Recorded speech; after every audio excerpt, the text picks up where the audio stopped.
कि बोलेंगे working capital cash cost basis पे कैलकुलेट करो, तो जब भी working capital cash cost basis पे बोलेंगे तो क्या बातें ध्यान दोगे, डेप्रिसिएशन और प्रॉफिट को एक्सक्लूड करना है, डेप्रिसिएशन और प्रॉफिट को एक्सक्लूड करना है फिनिश गुड का, और फिनिश गुड का वैल्यूएशन में और डेटर का वैल्यूएशन में। ओके,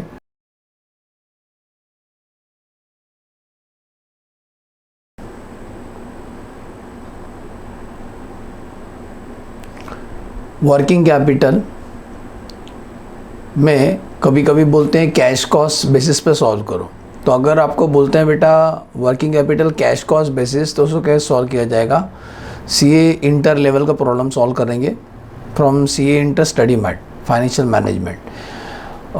बातें क्या ध्यान, जब वो लोग बोलते हैं ना वर्किंग कैपिटल, मैं बताया था प्लेलिस्ट में है, वर्किंग कैपिटल में क्या होता है, अपना पैसा ब्लॉक हो जाता है करंट एसेट्स और करंट लायबिलिटी के अंदर, हमें कुछ टाइम के लिए फाइनेंस चाहिए, तो इसीलिए बैंक से फाइनेंस लेते हैं based on your working capital.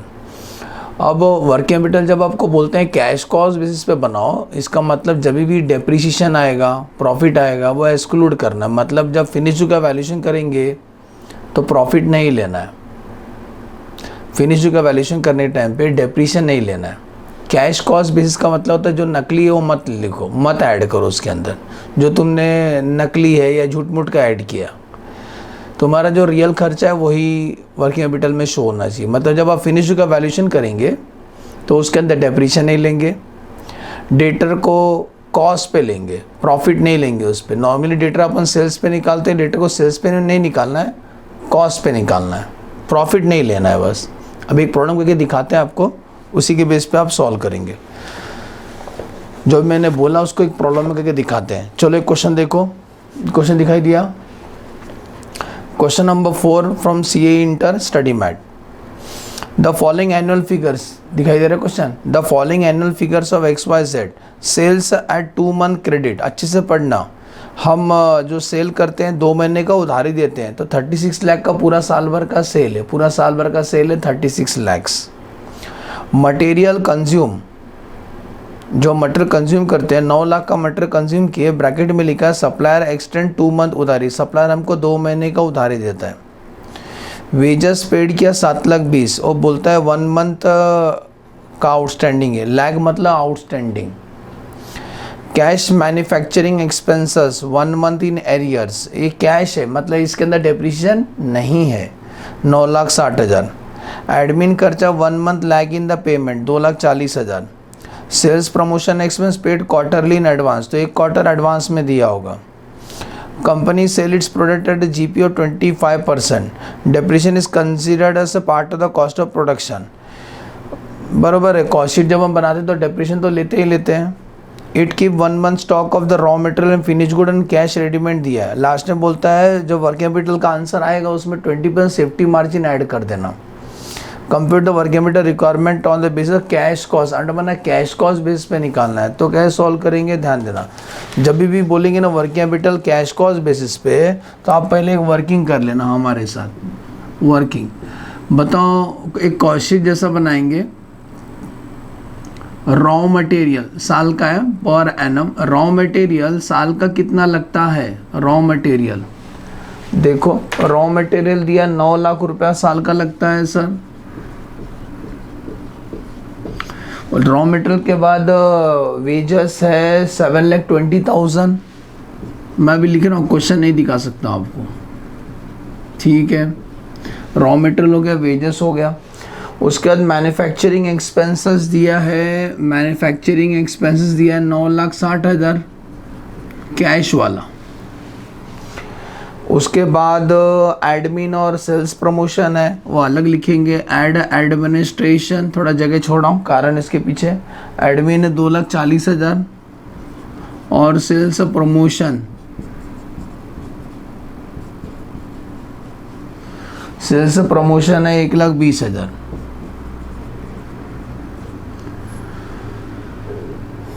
इसमें ऐड करेंगे प्रॉफिट तो आपको मिलेगा सेल्स। इस क्वेश्चन में सेल्स दिया, स्टार्टिंग में दिया था सेल्स 2 मंथ क्रेडिट है 36 लैक्स, मतलब हमारा सेल 36 लैक्स है। अब जरा ध्यान देना, ट्रिक समझाता हूँ आपको, हमसे सीख रहे तो हम आपको ट्रिक समझाएंगे। C+P = सेलिंग प्राइस, क्वेश्चन ने बोला प्रॉफिट कितना % होना चाहिए, क्वेश्चन ने बोला प्रॉफिट है ना 25%, तो नॉर्मल नहीं बोला तो सेल्स पे होता है, नहीं बोले तो किस पे होता है, सेल्स पे होता है। तो 25% ऑन सेल्स, तो कॉस्ट कितना रहेगा 75, सेल हमको मालूम है 36 लैक्स, तो कॉस्ट कितना रहेगा, क्रॉस मल्टीप्लाई करो तो 36 lakhs into 75 divide by 100, answer आता है 27 लाख। तो 27 lakh is the cost of, बोलते हैं ना गुड्स का कॉस्ट है, मतलब ये ग्रॉस, पी मतलब ग्रॉस प्रॉफिट जैसा होता है, इनडायरेक्ट खर्चे का बात नहीं हो रहा। मतलब ये जो अभी आपको आया ना 27 लाख, वो आपको इधर लिखना है। सबको समझा 27 लाख किधर लिखा सर ने, ये 27 लाख हमने यहाँ लिखा। अब क्या करने का, क्योंकि इनडायरेक्ट खर्चे, ये इनडायरेक्ट खर्चे, तो बोलता है 25% ग्रॉस प्रॉफिट है, तो बाकी इनडायरेक्ट खर्चे हैं। अब ज़रा ध्यान देना, 27 लाख आपको समझा मैंने कैसे निकाला, तो ये तीन को टोटल 27 होना चाहिए, लेकिन नहीं होता है। चेक करो 27 में से वो पूरे तीनों माइनस करो, -9 लाख, -7,20,000, -9,60,000। बेटा 1,20,000 का डिफरेंस आ रहा है, यही होगा डेप्रीसिएशन। ये 1,20,000 क्या एज्यूम करने का, डेप्रीसिएशन, क्योंकि वो जो मैन्युफैक्चरिंग दिया था ना वो कैश कॉस्ट दिया था, मतलब उसके अंदर डेप्रीशिएशन नहीं है, तो एज्यूम करने का ये 1,20,000 डेप्रीसिएशन है। अब सर क्या करें, तो अभी ट्रिक आपको समझाता हूँ, बाकी ये प्लस कर लो तो टोटल कॉस्ट आ जाएगा 27 लाख प्लस 2,40,000 प्लस 1,20,000, मतलब ये 30,60,000 है, 30,60,000 आया। अब क्वेश्चन ये है कौन सा वैल्यूशन किसके ऊपर करेंगे, तो इस क्वेश्चन ने बोला कैश कॉस्ट, कैश कॉस्ट बोलेंगे, कैश कॉस्ट बोलेंगे तो डेटर आप इसके ऊपर निकालने का, और फिनिश गुड किस पे, रॉ मटेरियल तो रॉ मटेरियल पे निकालेंगे, वेजेस वेजेस पे, मैन्युफैक्चरिंग मैन्युफैक्चरिंग पे, एडमिन एडमिन पे, सेल्स सेल्स पे। लेकिन सर फिनिश गुड किस पे निकाले, फिनिश गुड में तीन ही चीज़ होता है, मटेरियल, लेबर और फैक्ट्री खर्चा। डिप्रीशिएशन नहीं लेना क्योंकि कैश कॉस्ट बेसिस है, इसीलिए फिनिश गुड हम इसके ऊपर निकालेंगे, लेकिन डिप्रीशिएशन लेस करेंगे, डिप्रीशिएशन लेस करके, ठीक है। फिनिश गुड हम 27 लाख पे निकालेंगे, लेकिन डिप्रीशिएशन लेस करके, याद से आई बोल रहा हूँ, मैं करके दिखाता हूँ। फिनिश गुड इसी पे निकालेंगे, लेस डेप्रिसिएशन, ठीक है। चलो सॉल्यूशन करते हैं। सॉल्यूशन लिखेंगे स्टेटमेंट शोइंग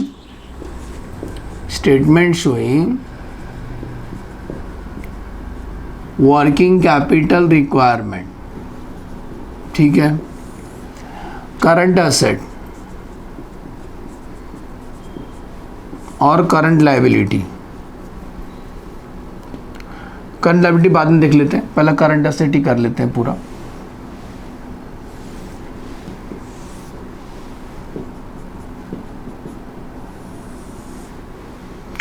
सबसे पहला करंट एसेट्स के अंदर बोलते हैं, प्यार से पढ़ते जाना, रॉ मटेरियल नहीं, लास्ट पैराग्राफ पढ़ रहा हूँ, इट की 1 month stock of raw material finish good, 1 महीने का स्टॉक हम रखते हैं, ये पूरा साल का है, लिखा हो ना पर एनम, ये साल का है। रॉ मटेरियल हम 1 महीने का रखते हैं, तो 9 लाख साल का है, तो रॉ मटेरियल स्टॉक क्या बोलेंगे, रॉ मटेरियल स्टॉक कितना आएगा, 9 लाख साल का है, इंटू 1/12, आंसर आएगा 75,000। इस क्वेश्चन में WIP नहीं है, फिनिश गुड तो है। फिनिश गुड अभी मैंने बोला कैश कॉस्ट है, कैश कॉस्ट में डेप्रीशिएशन नहीं लेने का, तो 27 लाख लेंगे, 27 लाख लेंगे हम लोग, लेकिन एक्सक्लूडिंग डेप्रीसिएशन, वो भी बोला 1 मंथ का, तो इंटू 1/12, तो 27 लाख माइनस 1,20,000 इंटू 1/12, 2,15,000 का फिनिश गुड गोडाउन में है। नंबर 3 डेटर किस पे निकालेंगे, डेटर हम सेलिंग प्राइस पे लेते हैं, लेकिन कैश कॉस्ट बोला इसीलिए प्रॉफिट एक्सक्लूड करना है, तो डेटर हम इस पे निकालेंगे, तो 30,60,000, सुने 30,60,000 60,000। लेकिन हमने आपको क्या बोला, कैश कॉस्ट में दो चीज़ को एक्सक्लूड करना है, एक तो प्रॉफिट को एक्सक्लूड करना, डेप्रिसिएशन को एक्सक्लूड करना है। तो मोस्ट इम्पॉर्टेंट पॉइंट, डेप्रिसिएशन जिधर जिधर रहेगा सब जगह से एक्सक्लूड करना है, क्योंकि अगर आप 30,60,000 लोगे, 30,60,000 लोगे तो उसके अंदर भी डेप्रिसिएशन निकाल देना, उसके अंदर भी डेप्रिसिएशन निकाल देना, क्योंकि हमें डेप्रिसिएशन को एक्सक्लूड करना है, कैश कॉस्ट बेस पे बना रहे हैं। तो अगर आप 30,60,000 लोगे तो बेटा डेप्रिसिएशन भी तो काउंट हो गया उसके अंदर, तो डेप्रिसिएशन को लेस कर देना। तो कितना आएगा ध्यान देना, तो कैश कॉस्ट बेसिस पे जब आप डेटा कैलकुलेट करेंगे तो प्रॉफिट तो एक्सक्लूड करेंगे, डेप्रिसिएशन भी एक्सक्लूड करना। क्यों, अगर आप 30,60,000 लोगे ना तो बेटा डेप्रिसिएशन भी तो काउंट किया आपने उसके अंदर, तो डेप्रिसिएशन को भी एक्सक्लूड करना, मोस्ट इंपॉर्टेंट। इसीलिए बात मैंने स्टार्टिंग में नहीं बताया, थोड़ा बात लास्ट में रखा है। तो 30,60,000 माइनस 1,20,000, बताओ डेटर को हम कितना मंथ का उधारी देते हैं, क्वेश्चन में सर्च करें,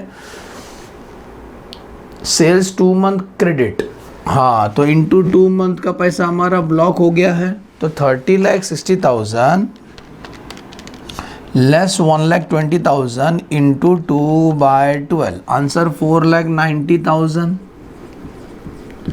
इस क्वेश्चन में कैश रेडीमेड दिया था, गिवन या G1, कितना कैश दिया था रेडीमेड, 1 लाख। अच्छा, और एसेट्स क्या क्या है उन्होंने बोला, sales promotion expense paid quarterly in advance, एक क्वार्टर का आपने एडवांस पे किया, तो 1,20,000 साल का है, तो इसको बोल सकते हो prepaid. Sales promotion sales expenses कितना, 1,20,000 साल का है, एक क्वार्टर, साल में होते हैं 4 क्वार्टर, तो एक क्वार्टर कितना, तो 1,20,000 इंटू 1/4, आंसर 30,000। नेक्स्ट, और क्या एसेट्स है, और कोई एसेट नहीं, अभी लाइबिलिटी में भिड़ते हैं। तो लेस करेंगे बेटा liability, less liability, current liability.